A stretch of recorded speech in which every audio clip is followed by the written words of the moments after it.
अभी आप सुनेंगे रेडियो दस्तक 90.8 एफएम पर एक विशेष परिचर्चा ग्रीष्मकालीन अवकाश में विद्यार्थी बने स्वयं के शिल्पकार।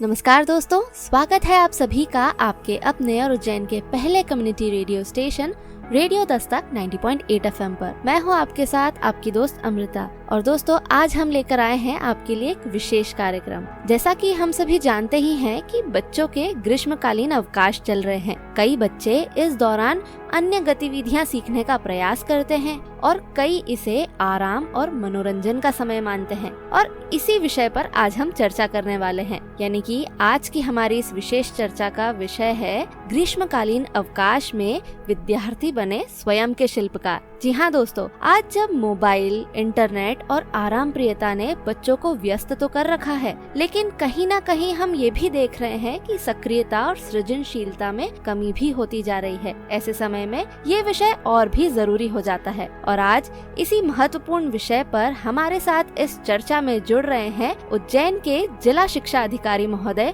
श्री आनंद शर्मा सर, अतिरिक्त जिला परियोजना समन्वयक श्री गिरीश तिवारी सर और शिक्षा विभाग से ही श्रीमती संगीता श्रीवास्तव मैम और राजेंद्र सोलंकी सर। आप सभी का रेडियो दस्तक 90.8 एफएम के स्टूडियो में बहुत बहुत स्वागत है। धन्यवाद। तो सर, परिचर्चा की शुरुआत करते हुए सर्वप्रथम तो हम जिला शिक्षा अधिकारी महोदय आनंद शर्मा सर आपसे ही जानना चाहेंगे कि आज के समय में जब बच्चे अवकाश में होते हैं तो माता पिता की सबसे बड़ी चिंता यही होती है कि अब बच्चे पूरे समय घर में रहेंगे और उनका समय खाली न जाए। लेकिन आज के बच्चे फ्री होते ही या तो मोबाइल या टीवी की ओर खींचे चले जाते हैं। तो ऐसे में हम आपसे जानना चाहेंगे कि ग्रीष्मकालीन अवकाश को आप बच्चों के दृष्टिकोण से कैसे देखते हैं? जी, मैं ये मानता हूँ कि अवकाश केवल विश्राम के लिए नहीं होता। ये एक अवसर है स्वयं को बेहतर रूप में गढ़ने का। विद्यार्थियों को चाहिए कि वे इस समय को केवल आराम में न गवाएं, बल्कि कुछ ऐसा करें जिससे उनका आत्मविश्वास, क्रिएटिविटी, रचनात्मकता और सोचने की शक्ति बढ़े। जैसे नई भाषाएं सीखना, शौक पूरे करना, पठन पाठन में समय देना। मैं मानता हूँ कि इस अवधि में अभिभावकों को ये चाहिए कि वे बच्चों को घर के छोटे छोटे जो निर्णय होते हैं उसमें सम्मिलित करें। इस प्रक्रिया से उनमें आत्मनिर्भरता और उत्तरदायित्व का भाव भी जागेगा। गिरीश जी, आप क्या सोचते हैं? बिल्कुल सर, हम आज ऐसे दौर में जिसमें जानकारी की भरमार है, बच्चों में उपयोगी ज्ञान की जरूर कमी होती है। उसको सही करने के लिए हम इस अवकाश के दिनों को एक सीखने की छुट्टी का नाम दे सकते हैं और बच्चों को एक ऐसी रुचि की ओर ले जा सकते हैं जो वो गहराई से उसको अनुभव करे और कार्य करे। इसमें क्या कार्य हो सकते हैं? संगीत हो सकता है, अभिनय हो सकता है, विज्ञान के प्रयोग हो सकते हैं, योग हो सकता है, स्थानीय इतिहास को जानने की कोशिश। ये ऐसे टॉपिक्स हैं जिससे बच्चे में समृद्धि होगी ज्ञान में और एकाग्रता बढ़ेगी, सोचने की शक्ति बढ़ेगी, संवाद क्षमता को भी ये वृद्धि करेगा। तो ये एक अच्छा समय होगा जी। आपकी क्या राय है संगीता जी? जी गिरीश जी, आपने बिल्कुल सही कहा। मैं बच्चों से चाहूंगी कि वे ग्रीष्मकालीन अवकाश को केवल शरीर की थकान दूर करने का समय न माने, बल्कि उन्हें मानसिक और भावनात्मक विकास के अवसर के रूप में देखें। विशेषकर किशोर अवस्था के बच्चों के लिए यह समय बहुत निर्णायक होता है। अगर हम उन्हें सही मार्गदर्शन दें तो वे आत्मरक्षा, डिजाइनिंग, लेखन या सार्वजनिक बोलने जैसे कौशल भी सीख सकते हैं। हम सरकारी या निजी संस्थाओं के सहयोग से भी छोटे प्रशिक्षण शिविर इस दौरान चला सकते हैं, जिससे ग्रामीण और शहरी दोनों क्षेत्र के बच्चे लाभान्वित हो सकेंगे। राजेंद्र जी, आपकी क्या राय है? जी बिल्कुल, मैं आपकी बात से सहमत हूँ। मेरा ये मानना है कि स्कूलों में जो औपचारिक शिक्षा मिलती है उसके आगे भी एक बहुत बड़ा जीवन होता है और वह जीवन अनुभवों से बनता है। यह अवकाश बच्चों को उन्हीं अनुभवों की ओर ले जाने का समय है। उन्हें ये अपने दादा दादी, माता पिता से बैठकर पुराने किस्से सुनने चाहिए, पारिवारिक मूल्य समझने चाहिए, साथ ही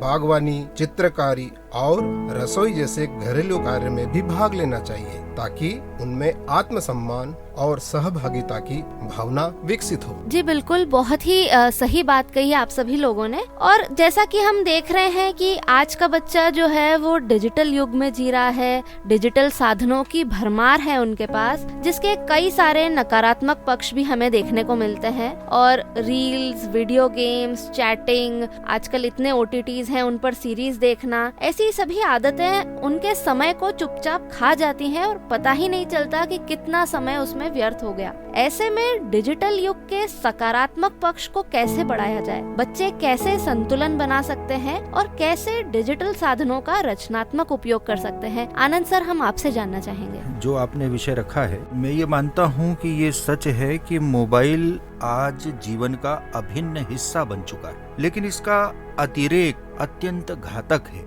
बच्चों के मन को बांधना कठिन है लेकिन नामुमकिन नहीं। हमें नकारात्मक नियंत्रण की बजाय सकारात्मक विकल्प बच्चों को देना होगा। अगर बच्चे को रोज एक रचनात्मक कार्य दिया जाए, जैसे एक कहानी लिखना, किसी सामाजिक विषय पर पोस्टर बनाना या परिवार के साथ कोई खेल खेलना, तो इस तरह की प्रक्रिया से धीरे धीरे वे मोबाइल की आदत से दूर हो सकते हैं। तकनीक का संयमित उपयोग ही विवेकपूर्ण जीवन का आधार बन सकता है। गिरीश जी, आप क्या सोचते हैं? सर, मैं यहाँ कहना चाहूँगा कि बच्चे डांट से नहीं संवाद से बदलते हैं। हम बच्चों को ये समझाएं कि सोशल मीडिया एक साधन है, साध्य नहीं है, और घर में एक ऐसा दिन बनाएं जिसको डिजिटल डिटॉक्स डे भी कहा जा सकता है, जिसमें पूरा परिवार मोबाइल से दूर रहे। ऐसे प्रयोग बड़े प्रभावी हो सकते हैं। बच्चों को ये प्रेरणा दी जाए, इसके साथ ही कि वो इंटरनेट के उपयोग को ज्ञान के लिए करे, जैसे डॉक्यूमेंट्री देखना, कोडिंग सीखना, आर्ट टूल्स का प्रयोग करना। इससे उनके विवेक में विकास होगा, विकसित होंगे। इस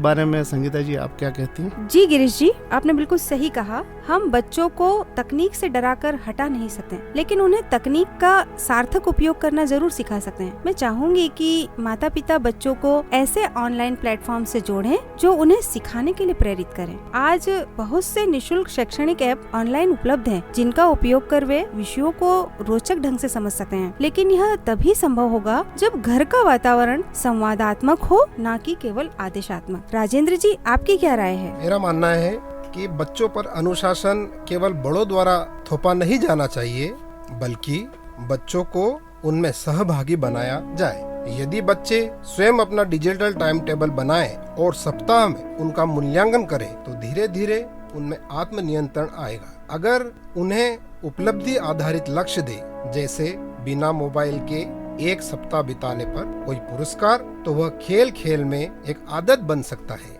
शिक्षकों को भी यह जिम्मेदारी लेनी चाहिए कि वे अवकाश कार्यों को केवल लिखने तक सीमित न रखें, बल्कि प्रायोगिक और सहभागिता आधारित बनाएं। जी, बहुत ही अच्छी जानकारियाँ आप सभी ने दी है और निश्चित तौर पर अगर बच्चे और माता पिता इन बातों का ध्यान रखेंगे तो ये उनके लिए काफी लाभदायक सिद्ध हो सकता है। सर, आगे हम आपसे जानना चाहेंगे कि आज का जो समय है उसमें शिक्षा सिर्फ किताबी नहीं रह गई है। जीवन कौशल, संवाद कला, नेतृत्व क्षमता, ऐसी सभी बातें अब उतनी ही महत्वपूर्ण है। ऐसे में ग्रीष्मकालीन अवकाश के दौरान बच्चों में इन लाइफ स्किल्स को कैसे विकसित किया जा सकता है? क्या इसके लिए आपके पास कोई व्यवहारिक सुझाव है? आनंद सर, सबसे पहले हम आपसे जानना चाहेंगे इस बारे में।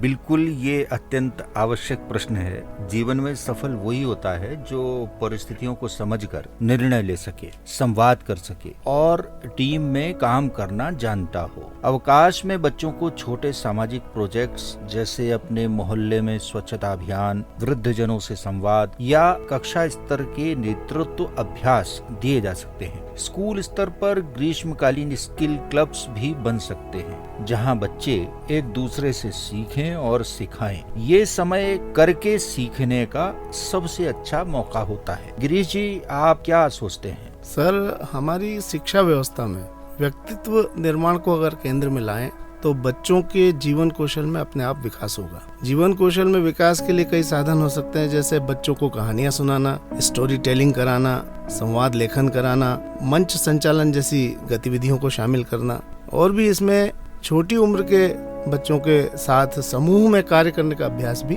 हम दे सकते हैं। अवकाश के दिनों में सामाजिक समस्याओं पर लेख भी लिखवा सकते हैं, नाटक तैयार करा सकते हैं। इन सब चीजों से लाइफ स्किल, जीवन कौशल उनका विकसित तो होगा ही, साथ में सामाजिक दिशा की ओर भी वो बढ़ेंगे। आपकी क्या राय है संगीता जी?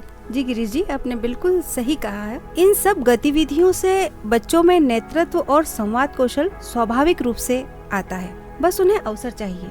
अवकाश में भी वे स्वयंसेवी संस्थाओं से जुड़ सकते हैं, स्थानीय पुस्तकालयों में जाकर बाल संगोष्ठी आयोजित कर सकते हैं या फिर बाल पंचायत जैसे कार्यक्रमों में भाग ले सकते हैं। ये गतिविधियां उन्हें सामाजिक परिवेश से जोड़ती है और उनमें आत्मविश्वास, सहानुभूति और निर्णय लेने की क्षमता का विकास करना भी सिखाती है। राजेंद्र जी, आपकी क्या राय है? मैं बिल्कुल आपकी इन बातों से सहमत हूँ। मेरा ये मानना है कि छुट्टियों के दौरान बच्चों को परिवार संवादक की भूमिका भी निभाना चाहिए ताकि वे अपने परिवार में बुजुर्गों के अनुभव रिकॉर्ड करें, माता पिता से उनका बचपन जाने और फिर स्कूल में आकर साझा करें। इससे न केवल संवाद कौशल बढ़ता है बल्कि परिवार के साथ उनका जुड़ाव भी गहरा होता है। इस तरह बच्चों को कहानी सुनना सिखाने से उनमें आत्म अभिव्यक्ति की कला विकसित होती है जो आज के युग में अत्यंत आवश्यक है। जी बिल्कुल सही कहा सर आपने। लेकिन आजकल के जो बच्चे हैं उनमें से कई बच्चों को अकेलापन, तनाव और बोरियत जैसी भावनाएं भी घेर लेती हैं, विशेष रूप से जब वो स्क्रीन से दूर होते हैं। तो आनंद सर, आप क्या सुझाव देंगे जिससे ये जो छुट्टियां हैं ये बच्चों के लिए मानसिक रूप से भी आनंददायक बने, संतुलित भी रहें? ऐसी क्या गतिविधियां हैं जो इन अवकाश में की जा सकती हैं? बहुत सही सवाल है। बच्चों की भावनाओं को समझना अब पहले से अधिक जरूरी हो गया है। ग्रीष्म अवकाश में अगर परिवार मिलकर समय बिताएं, जैसे कि सामूहिक भोजन, पारिवारिक खेल, यात्रा या विचार विमर्श, तो बच्चे अकेले नहीं महसूस करेंगे। हम विद्यालयों के माध्यम से भी मानसिक स्वास्थ्य से जुड़े सत्र चला सकते हैं, जहां बच्चे खुलकर बात कर सकें, लिख सकें या अपनी भावनाएं रचनात्मक ढंग से प्रकट कर सकें। गिरीश जी, आप क्या सोचते हैं इस विषय में? मेरा असर यहाँ ये सोचना है कि आज के बच्चे संवेदनशील तो बहुत हैं, लेकिन डिजिटल की इस दुनिया ने उनकी कनेक्टिविटी को बढ़ाया है परंतु वास्तविक संवाद को छीन लिया है। इसको सही करने के लिए हमको बच्चों को प्रकृति से जोड़ना होगा। जैसे क्या किया जा सकता है, ट्रेकिंग पर ले जाया जा सकता है बच्चों को, कैंपिंग कराया जा सकता है, बर्ड वॉचिंग कराया जा सकता है। ये ऐसी गतिविधियां हैं जिससे बच्चे जियो और महसूस करो के रूप में आनंद प्राप्त कर सकते हैं। साथ में हम इन अवकाश के दिनों में बच्चों को मेडिटेशन करा सकते हैं, प्राणायाम करा सकते हैं, और संगीत एक बहुत अच्छी विधा है जिसको शांतिपूर्ण, ऐसा करने से बच्चे के अंदर मानसिक संतुलन बेहतर बनेगा और वो जब पढ़ाई के लिए जाएगा अवकाश के दिनों में तो एक बेहतर व्यक्तित्व के साथ प्रवेश कर सकता है आगामी सत्र में जो शुरू होने वाला है अभी। संगीता जी, आप क्या सोचती हैं? जी गिरीश जी, बहुत अच्छी चर्चा चल रही है और मैं इसमें कहना चाहूंगी कि ग्रीष्म अवकाश में हर बच्चा यह महसूस करे कि उनका दिन किसी उद्देश्य से भरा हुआ है। जब बच्चे को यह महसूस होता है कि वह कुछ सृजनात्मक या रचनात्मक कर रहा है या किसी को मदद पहुंचा रहा है, कुछ नया सीख रहा है, तो वह तनाव में नहीं आएगा। मैं चाहती हूँ कि माता पिता को यह चाहिए कि वे हर दिन का एक लक्ष्य तय करें, जैसे कहानी लिखना, कोई नई वस्तु बनाना या किसी परोपकारी कार्य में लगना। इससे बच्चों को आत्मसम्मान और मानसिक शांति मिलेगी। राजेंद्र जी, आपकी क्या राय है? देखिए, बच्चों को मन का अवकाश भी चाहिए। हम केवल उन्हें व्यस्त न रखें बल्कि यह भी सिखाएं कि अकेले में समय बिताना, आत्मचिंतन करना और खुद से संवाद करना भी जरूरी है। डायरी लेखन, ध्यान, कविता लेखन या रंगों से खेलना जैसे माध्यमों से वे अपने मन को हल्का कर सकते हैं। मैं हमेशा कहता हूँ, छुट्टियाँ जब सृजन का माध्यम बने तभी उनका पूर्ण उपयोग होता है। जी, बहुत ही प्रेरणादायक बात कही सर आपने। और आज की इस चर्चा के दौरान ऐसी बहुत सारी गतिविधियां निकल कर आई हैं जो इस ग्रीष्मकालीन अवकाश में बच्चे कर सकते हैं, जिससे उनके व्यक्तित्व में काफी अच्छा विकास हो सकता है। अंत में सर, रेडियो दस्तक 90.8 FM के माध्यम से बच्चों और उनके माता पिता के लिए आपका क्या संदेश होगा, ये हम जानना चाहेंगे। मेरा सभी माता पिता से आग्रह है कि इस ग्रीष्म अवकाश में सबसे जो महत्वपूर्ण बात है बच्चों के लिए वो ये है कि बच्चे बोझिल न हो और उनके भीतर एक आत्मविश्वास जागृत हो और तनाव तो किसी भी स्थिति में न रहे। यदि वे तनावपूर्ण वातावरण में इस अवकाश में भी रहेंगे तो पढ़ाई से उनका तनाव से नाता बना हुआ है और फिर आपने वैसे ही कर दिया, तो ऐसी स्थिति में हमारा ये बहुत ज्यादा विचार करने का विषय रहेगा कि माता पिता इस बात को ध्यान रखें कि बच्चे पूरी तरह से निश्चिंत भाव से अवकाश का उपभोग करें, कुछ सृजनात्मक चीजें उनके भीतर डेवलप हों, विकसित हों और वे एक नए सत्र की तैयारी में अपने आप को समर्थ पाएं। एक कॉन्फिडेंस लेवल उनके अंदर बढ़ना चाहिए इस अवकाश में। और निस्संदेह अवकाश की अवधि है तो हमारे माता पिता को ये भी ध्यान रखना है कि बच्चा आपके साथ ज़्यादा समय व्यतीत करेगा तो हमें संस्कार देने की भी ज़रूरत पड़ेगी और उसका एक पूर्वाभ्यास हमारे बच्चों को हो। कुछ दिनचर्या को भी सुधारने का प्रयोग किया जाए। बच्चे ये देखा गया है कि वे लगातार अधिक देर रात तक सोना, सुबह देर तक सोना, ये इस प्रकार की गतिविधि है। तो मेरा अपना मानना यह है कि प्रकृति से निरंतर हमारे बाल गोपाल दूर हो रहे हैं और उस दूरी से उनके स्वास्थ्य पर प्रतिकूल असर पड़ता है। तो इसको ध्यान रखेंगे, मेरा आप सभी से यही आग्रह है। बहुत बहुत धन्यवाद सर, आपने बहुत ही सरल तरीके से हमें समझाया है कि बच्चे ग्रीष्मकालीन अवकाश को केवल मनोरंजन का या केवल तनाव का कारण ही ना बनाए बल्कि आत्म विकास और नव निर्माण का अवसर भी बना सकते हैं। तो दोस्तों, ये थी आज की हमारी विशेष परिचर्चा जिसका विषय था ग्रीष्मकालीन अवकाश में विद्यार्थी बने स्वयं के शिल्पकार। और इस चर्चा में भाग लेकर हमें कई नई दृष्टि और सूत्रों से अवगत कराया है हमारे उज्जैन के जिला शिक्षा अधिकारी माननीय श्री आनंद शर्मा सर ने, अतिरिक्त जिला परियोजना समन्वयक श्री गिरीश तिवारी सर और शिक्षा विभाग से ही श्रीमती संगीता श्रीवास्तव मैम और राजेंद्र सोलंकी सर ने। इस सफल और सार्थक चर्चा के लिए आप सभी का बहुत बहुत धन्यवाद। जी धन्यवाद।